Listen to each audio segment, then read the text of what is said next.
going to be talking about a very interesting conversation that I had yesterday with John Ray. He's the attorney representing some of the families of the victims of the infamous Gilgo Beach serial killer. Obviously, the fingers are pointed at that being Rex Heuermann right now. Obviously innocent until proven guilty. And before we even jump into the conversation and the audio that I'm going to play back here with Stacy of me and John Ray, I do want to say these are John Ray's opinions. They are not those of True Crime Today or the Hidden Killers podcast, because he does make some rather interesting observations, sometimes ones that maybe go against the grain of the way a lot of people are thinking or necessarily maybe want to be thinking in some ways, shapes, and forms. Because when you see a case like this, you identify immediately, the victims. And the victims in this are the people that he murdered. They end up being denigrated more because of what they did as a profession. And then you have a lot of people that say, well, they had that sort of thing coming. It should be noted that no matter what your profession, you never have that coming. No, that's never the goal of anything that you're doing. And until you've walked a mile in those people's shoes and understand how they got to the place where they're at, where they were desperate enough to sleep with Rex Heuermann for money, or allegedly do that, it's probably not a very happy story, and it probably doesn't start with them. It probably starts with someone abusing them, and it just kind of goes downhill from there.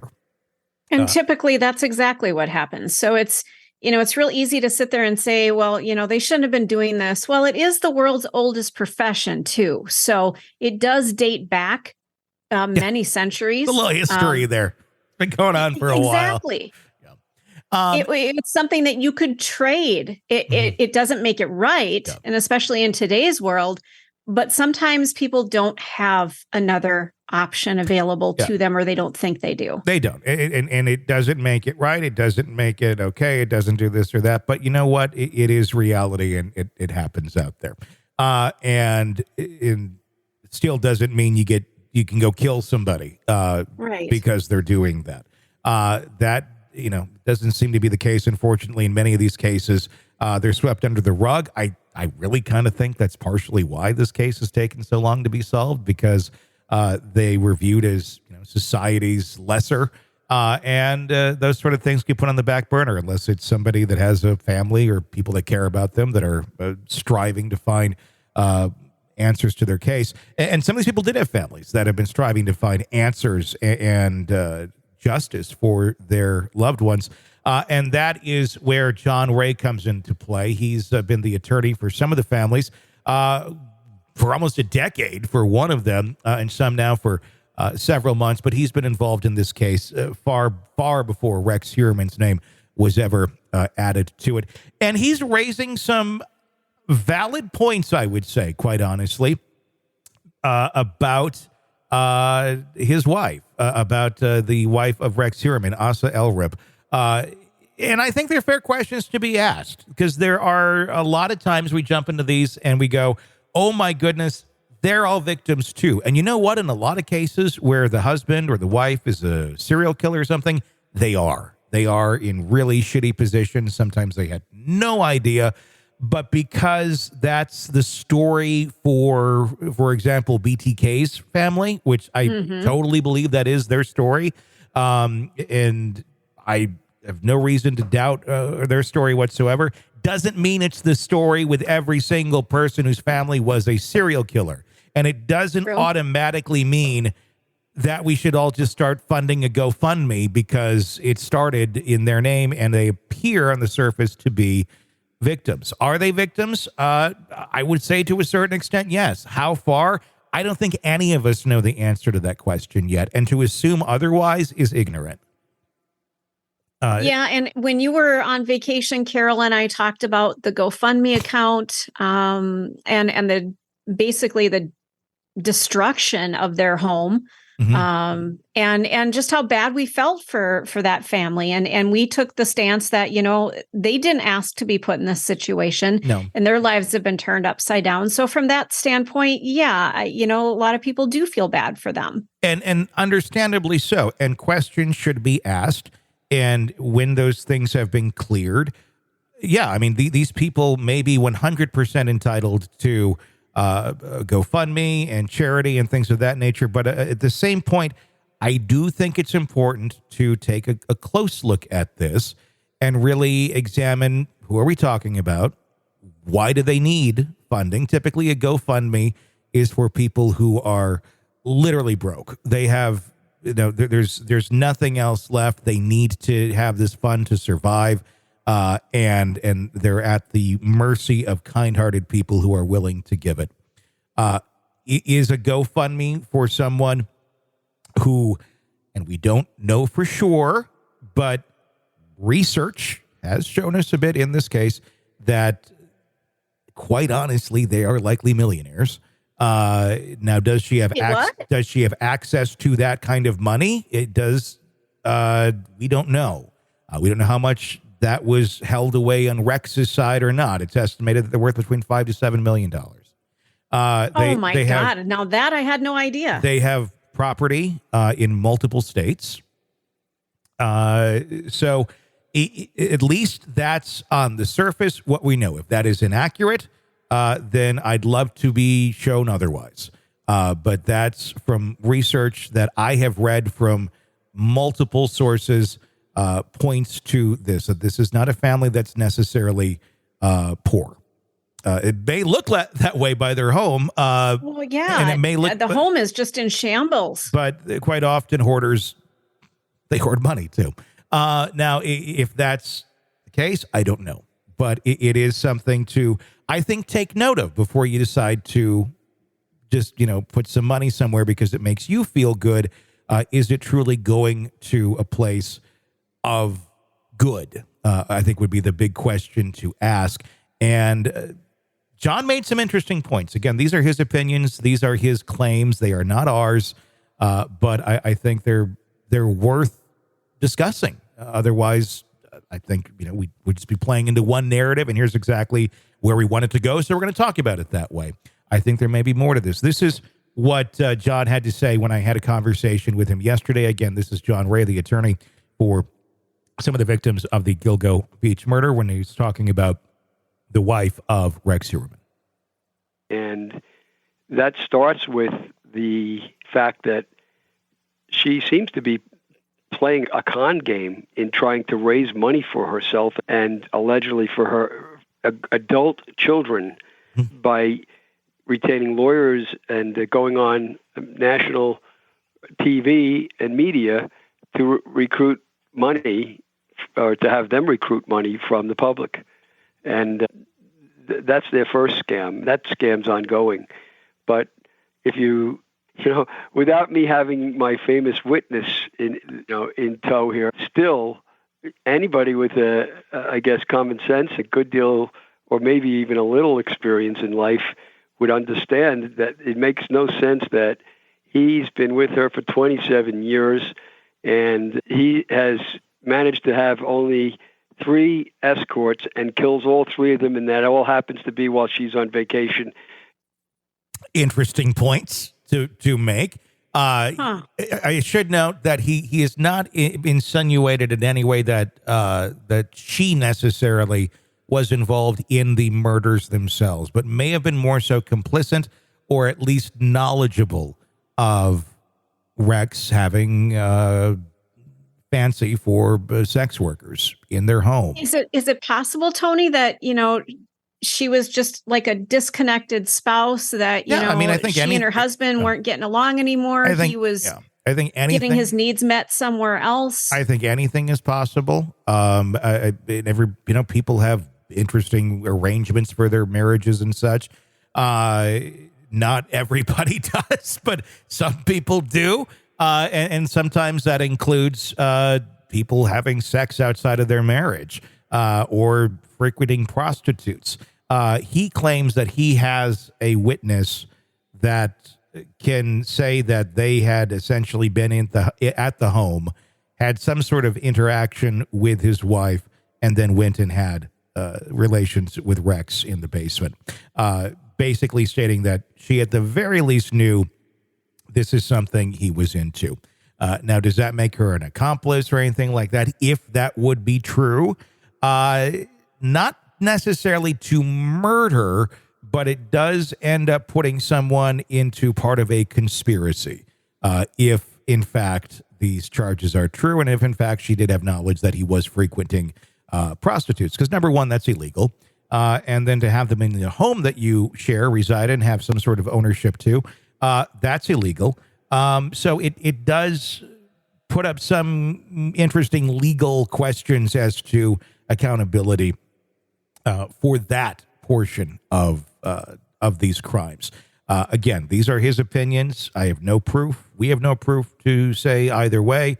Just hearing out the opinions of this attorney. Here's some more commentary that he made. There's been a lot of talk of, and we have talked about this too, and that my initial impression, and it may still be, is that this wife of Rex was a victim of abuse and really, knows no different because she's been beat down for so long by Rex, essentially mentally, that, this is how life went, and maybe she didn't know a whole lot. Here's his argument to there isn't a scintilla of evidence produced by anybody that she's abused. Just the conclusions said by some media people and her lawyers that she lived a life of terrible oppression and abuse. Where's the evidence of that?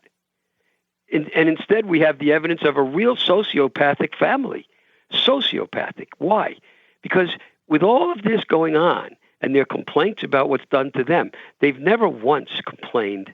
They've never once said anything on anywhere that we know of that actually indicates their sorrow for or sympathy with or in any way connection with the true victims and their families as to what happened. They never mention it. Sure. Now, under these circumstances, that's pretty sociopathic.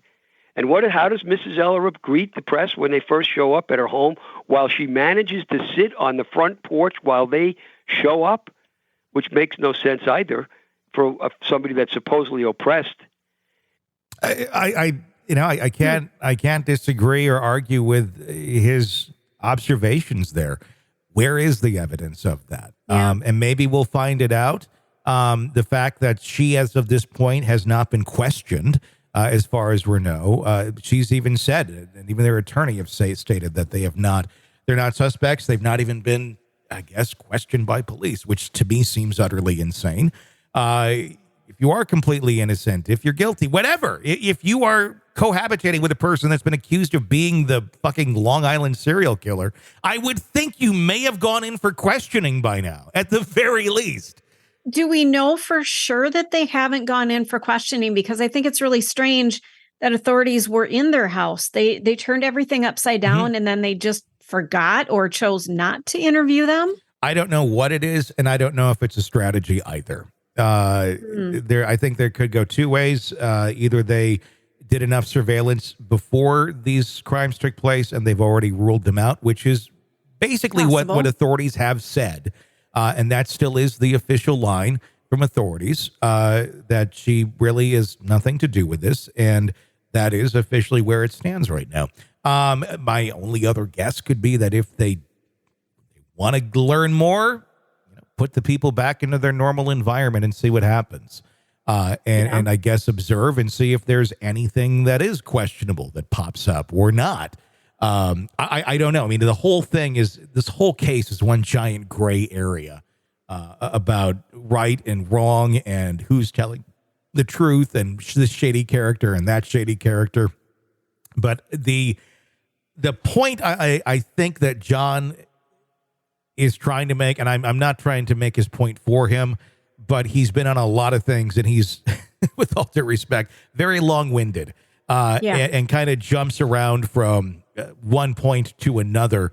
I think is cautionary. It's a cautionary tale about donating to a group that you think may have the best of intentions, but may not at the same point. Here's some more of his observations on the case. People who are claiming that, they're poverty-stricken and they need money, have a look. They all three had employment, not counting Mr. Heuermann, who's making over $400,000 a year from all reports.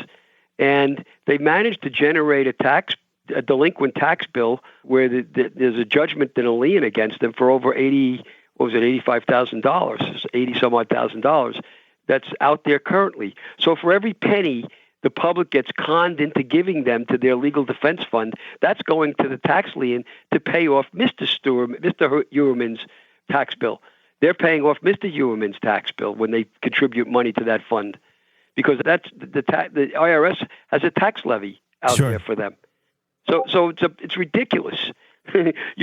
People are giving money to give to the alleged murderer by doing it that way. And are they poor? Do you generate a tax delinquent bill like that if you're poor? I doubt it. And she flies to Iceland, ComCon conventions all over the country. She flies to Miami with her husband, to Las Vegas. They own 4 or 5 properties throughout 4 or 5 states. And, where they travel to, do poverty-stricken people do that?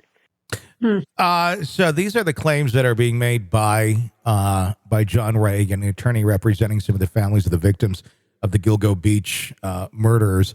And if these statements and these accusations are true, I can't vouch for any of them, but I can say I have read similar pieces of information when doing my own research. Is this a family that would need a GoFundMe at this moment in time? And I really do question the behavior of making it really all about them publicly when it's your husband that's accused of doing these heinous crimes. And there's families that don't have their young women as part of their family members anymore. To have the audacity to be complaining about the shitload of boxes that you already had in your hoarder home, which they did, being messed up, and that they had to cut into mattresses. I mean, I'm sorry, that sort of shit happens when your home is raided by the FBI and they suspect, and they have a lot of evidence showing that your husband is a serial killer. That's going to happen. It sucks. Nobody wants that, but it is going to happen that way if you've been harboring someone like that for that many years, whether you are aware of it or not. I think it is very tone deaf on their part, the way that they sit on their porch and taunt the press and complain about the press, yet they have been using the press to try and get money, when from all accounts that exist out there, and again, I could be wrong, they already have money for their bills and such. God knows they're going to have a hell of a legal bill with Rex if this goes to trial. But I don't know. I don't know if they're starving for money or if it's just a really easy way right now that, hey, look, tons of people are going to feel really bad for you at the second in time. Let's start a GoFundMe. I don't know. I don't know the answer to it. I think everybody can make their own judgment, their own way, if they want to contribute or not. But I do think it's important to ask questions. And that's exactly what we're doing. You're logged into the Hidden Killers podcast. Want more? Start binging on all of our true crime podcasts right now through Apple Podcasts and get an ad-free experience when you sign up to be a True Crime Today Premium Plus member exclusively on Apple Podcasts. More of the Hidden Killers podcast dropping soon. Press subscribe now.